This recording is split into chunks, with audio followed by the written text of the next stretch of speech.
hapuskan HAM-nya. Makanya saya nggak pernah bicara soal Prabowo. Coba perhatikan, dari awal saya nggak pernah. Tapi saya bicara keras soal Gibran.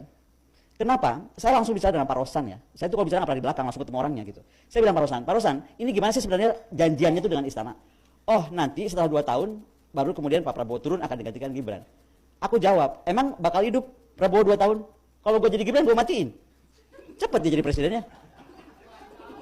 Jadi maksud saya tuh, kita logik lah. Nah kenapa saya mesti ngomong ini? Kita harus gambarkan ya, kalau tiba-tiba Gibran jadi pemimpin. Pemimpin itu harus punya 12 nilai kepemimpinan. Dia harus jujur, transparan, menjunjung tinggi prinsip moral dan etika. Kalau mulainya saja sudah ramai begini, tidak bermoral, tidak beretika, gimana saya bisa taruh kepercayaan itu di sana? Memiliki visi yang jelas untuk masa depan, mengkomunikasikan kepada publik, bukan nyari-nyari Pak Mahfud di mana, gitu. Memahami kebutuhan dan kekhawatiran masyarakat yang berempati pada rakyatnya, mampu untuk menganalisis situasi, mampu bagaimana dia bisa beradaptasi pada sesuatu yang terjadi, dan bagaimana keterampilan komunikasinya itu harus ada. Nggak bisa kita punya pemimpin yang bicaranya sangat terbatas, ya nggak tahu, tanya aja. Sekalinya ngomong salah. Nah, kemarin bagaimana membangun memelihara kemitraan internasional dan domestik. Bagaimana dia membangun kemitraan internasional yang domestik aja dia tidak bisa mampu bangun gitu. Bagaimana menghadapi tantangan dan kritik yang harusnya sebenarnya diterima karena untuk kebaikan bangsa ini. Bagaimana berpikir strategis, mengakui keberagaman.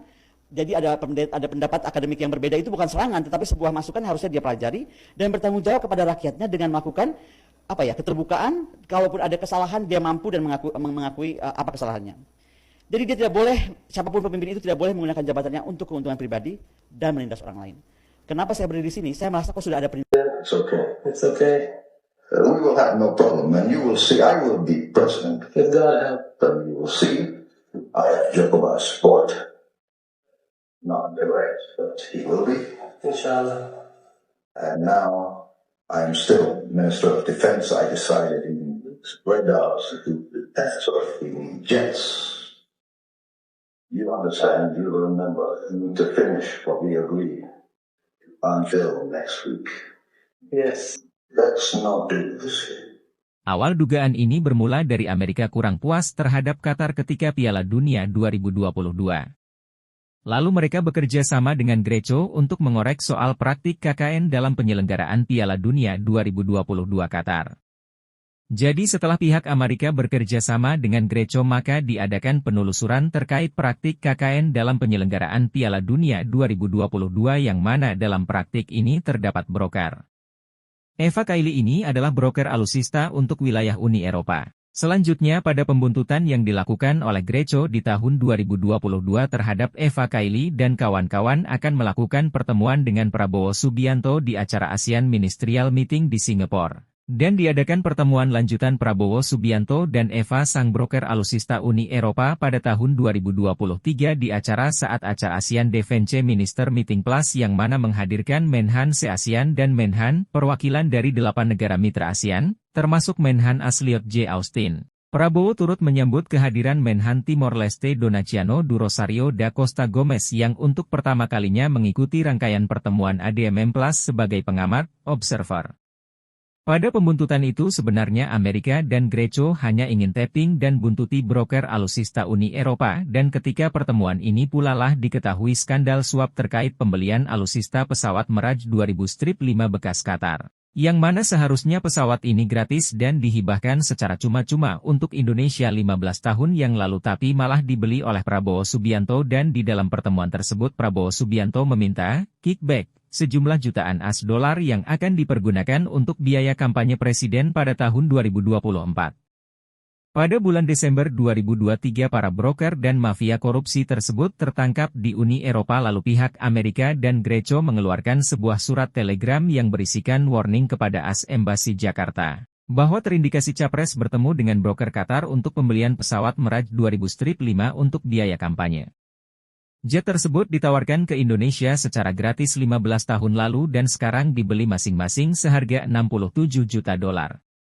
Kepentingan penyelidik UE didasarkan pada keterlibatan perusahaan yang berbasis di Republik Ceko yang menjadi perantara kesepakatan dan bertindak sebagai pihak ketiga, sehingga memungkinkan terciptanya front yang sah. Selain itu, Penyelidikan juga berfokus pada skema korupsi lain di Kementerian Pertahanan.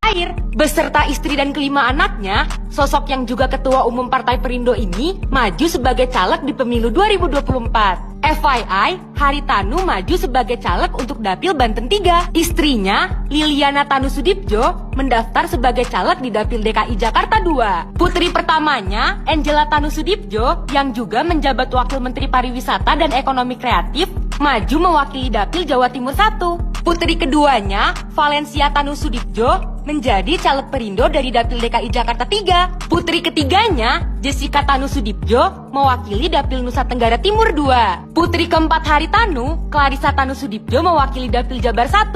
Putra bungsu Haritanu, Weren Tanu Sudibjo, mencalonkan diri menjadi ketahuan kenapa Cina dukung penuh Jokowi. Ternyata ada hal besar yang ditutup-tutupi dari rakyat. Potensi terbesar dalam memaksakan kehendak untuk tetap berkuasa terkesan ada yang ingin diselesaikan.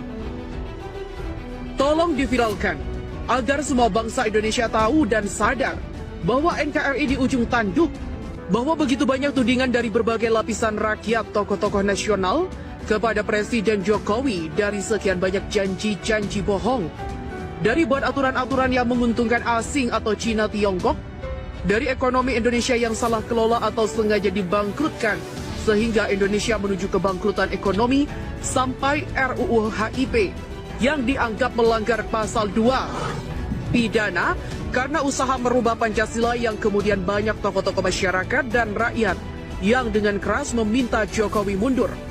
Semua itu sepertinya Presiden Jokowi dengan santai tidak menanggapi, bahkan kelihatan seperti tidak peduli kondisi ekonomi di Indonesia yang benar-benar menuju kehancuran. Jokowi berkesan diam tetapi kelihatan yakin tidak bisa jatuh.